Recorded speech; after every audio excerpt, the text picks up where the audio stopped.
Greetings and salutations. This is the Adjutant. Thank you for spending part of your evening with me. Tonight, I want to share with you a story that has stayed with me for a very long time. It isn't really about money. It isn't about success. It isn't about failure. It's about loss. Specifically, it's about the most valuable thing I've ever lost. Now, before you answer that question for yourself, don't think about money just yet. Don't think about a car. Don't think about a house. Don't even think about a career.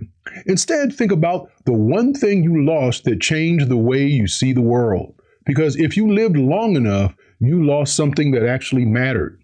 Maybe it was an opportunity, maybe it was confidence, maybe it was friendship, maybe it was your health for a season, maybe it was years you wish you could have back.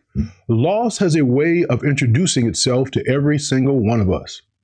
The interesting part is that when we're young, we think success is going to be our greatest teacher. We believe that if we just win enough battles, collect enough accomplishments, and check enough boxes, we'll become wise. But life has a different curriculum. Very often, wisdom arrives wearing the clothes of disappointment. I remember a season in my own life when I thought everything was moving exactly the way I had planned. I had goals, I had confidence, I had timelines. And if someone had asked me then whether I was prepared for whatever came next, I probably would have smiled and said yes. But life rarely asks our permission before changing direction. Sometimes a single conversation changes everything. Sometimes one decision changes everything. Sometimes one unexpected event rewrites the next chapter before we even finish the current one. At first, we spend all of our energy asking why. Why did this happen? Why now? Why me? Those questions are natural. We've all asked them, but eventually something changes. If we're willing to keep walking instead of staying stuck, our questions begin to change. Instead of asking, why did this happen? We begin asking, what is this trying to teach me? And those are two very different conversations. One keeps us looking forward. The other begins moving us forward. I think one of the greatest surprises in life is discovering that the things we once wished had never happened often became the very experiences we would never give back. Not because they were enjoyable, not because they were easy, but because they changed us. That taught us patience we couldn't learn from comfort. They taught us humility we couldn't learn from applause. They taught us gratitude we couldn't learn while everything was going our way. Sometimes the greatest gift isn't what arrives in our lives. Sometimes it's the person we become after something leaves. And I didn't understand that for a very long time. And I look back now, I can see that some of the moments I wanted to erase became the very moments that refined my character.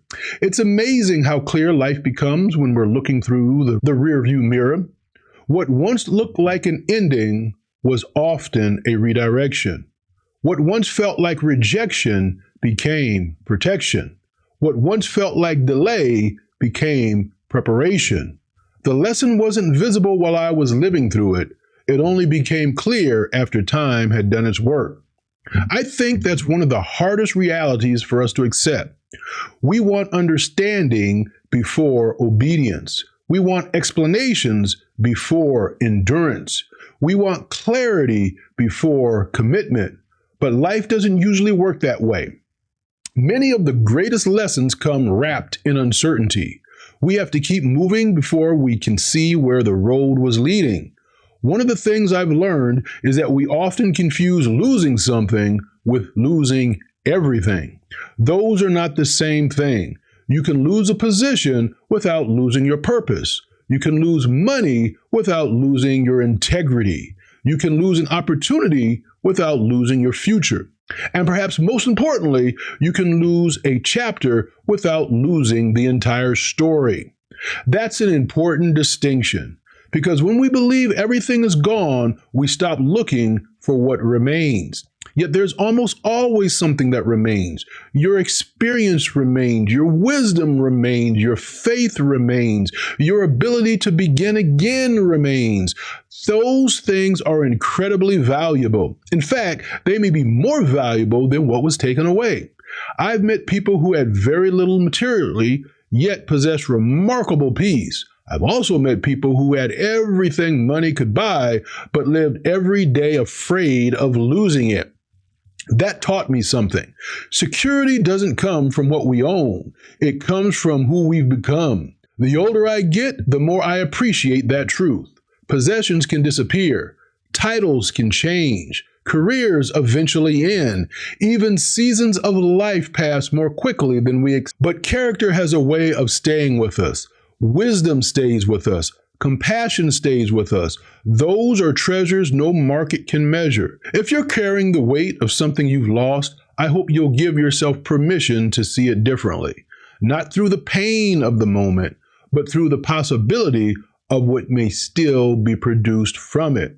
Because sometimes the seed of tomorrow's strength is buried inside today's disappointment. And although we would never have chosen the experience, we may one day be grateful for what it taught us. So let me leave you with one final thought this evening. If I asked you again what the most valuable thing you ever lost was, your answer might still be the same. But perhaps your perspective has changed. Maybe the most valuable thing wasn't actually what disappeared.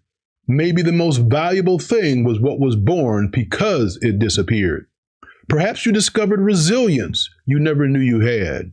Perhaps you found compassion for other people because you understood what pain looked like. Perhaps you learned to appreciate ordinary days that you once took for granted. Perhaps you discovered that your identity was never tied to the things you lost in the first place. Life has a remarkable way of stripping away what is temporary so we can better recognize what is eternal.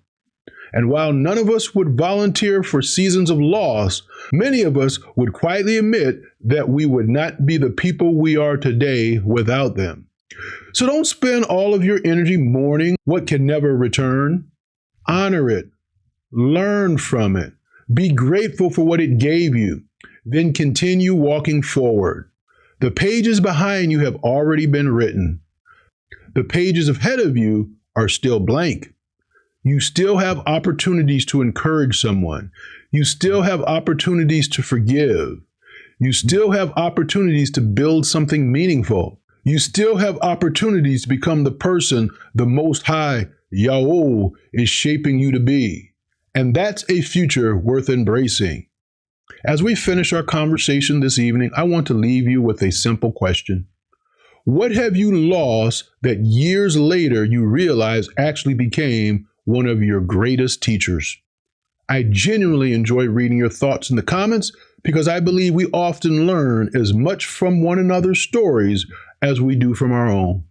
Thank you for spending part of your evening with me. I hope this conversation has reminded you that even life's hardest chapters can produce extraordinary wisdom if we allow them to. And so there you have it. Until next time, I wish you all blessings and blessings. Shalom.